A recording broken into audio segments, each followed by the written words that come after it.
प्रधानमंत्री जी बताने की कृपा करेंगे कि न्यूनतम पेंशन को 30% से बढ़ाकर 50% करने पर सरकार कर रही है विचार। प्रधानमंत्री कार्यालय से आया जवाब, जी हाँ। नमस्कार दोस्तों, एक बार फिर से स्वागत करते हैं आपका हमारे यूट्यूब चैनल पर। दोस्तों, पेंशन धारकों की पेंशन को लेकर, पेंशन नियमावली में संशोधन को लेकर लोकसभा में प्रधानमंत्री जी से क्वेश्चन किए गए हैं। वीडियो में हम आपको जानकारी देंगे कि क्या क्या क्वेश्चन किए गए थे, पेंशन को कितना यहाँ पर संशोधित किया गया है। पूरी जानकारी के लिए वीडियो को अंत तक देखें। वीडियो अपने साथी दोस्तों के साथ जरूर शेयर कर लें ताकि वो भी इनसे अवगत हो सके। तो चलिए दोस्तों, ज़्यादा वक्त न गंवाते हुए स्टार्ट करते हैं आज की हमारी वीडियो। देख पा रहे हैं आप यहाँ पर पेंशन नियमावली में संशोधन को लेकर यहाँ पर क्वेश्चन किए गए हैं और ये क्वेश्चन किया है श्री राजन बाबूराव विचारे ने। उन्होंने पूछा, क्या प्रधानमंत्री जी बताने की कृपा करेंगे कि सबसे पहले क्वेश्चन में पूछा गया है कि सरकार ने पारिवारिक पेंशन नियमावली 1964 के नियम 54(3) में संशोधन किया है और यदि किया है तो उसके संबंधित ब्यौरा क्या है। अब इस क्वेश्चन का आंसर दिया है कार्मिक लोक शिकायत पेंशन मंत्रालय और प्रधानमंत्री कार्यालय में राज्य मंत्री डॉक्टर जितेंद्र सिंह के द्वारा। उन्होंने कहा कि जो यहाँ पर क्वेश्चन किए गए हैं कि केंद्रीय सिविल सेवा पेंशन नियमावली 1972 के नियम 54 के उपनियम 2 के अनुसार सरकारी कर्मचारी हो या फिर पेंशन भोगी हो, उनकी मृत्यु होने पर परिवार को पारिवारिक पेंशन अंतिम वेतन के 30% की दर से दी है।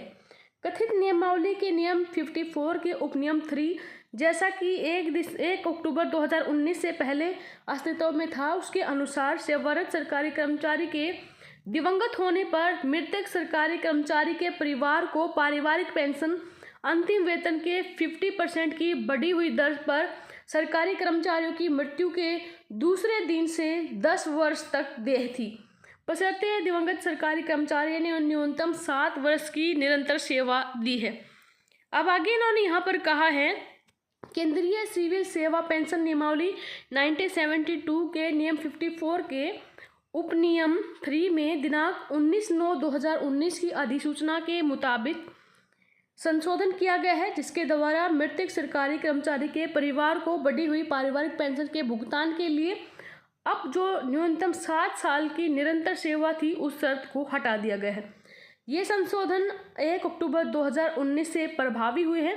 इन संशोधन के बाद एक सेवारत सरकारी कर्मचारी की मृत्यु होने पर मृतक सरकारी कर्मचारी के परिवार को 10 वर्षों की अवधि तक अंतिम वेतन के 50% की बढ़ी हुई दर पर पारिवारिक पेंशन दे है, भले ही मृतक सरकारी कर्मचारी ने 7 वर्ष से कम की निरंतर सेवा दी हो।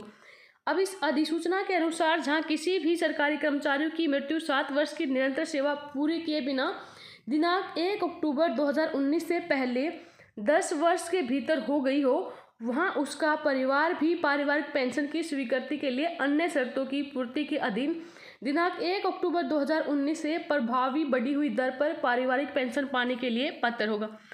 तो ये था पारिवारिक पेंशन संशोधन अधिनियम। लोकसभा में मिली जानकारी के अनुसार पहले जो नियम था उसको अब अक्टूबर 2019 से बदलकर ये लागू कर दिया है कि 1 अक्टूबर 2019 से पहले जितने भी सेवारत कर्मचारी हैं, सेवा के दौरान जिनकी मृत्यु हो गई है, चाहे उन्होंने अब जो टोटल सर्विस है अपने 10 वर्ष की है या फिर उससे कम की है, अब उनके परिवार को पारिवारिक पेंशन उनके अंतिम वेतन की 50% के रूप में दी जाएगी।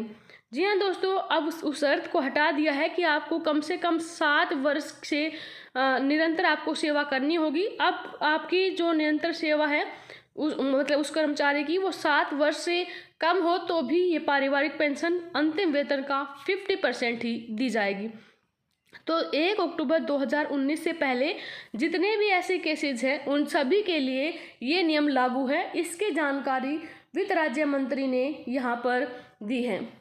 वीडियो अपने साथी दोस्तों के साथ जरूर शेयर करें। धन्यवाद। जय हिंद, जय भारत।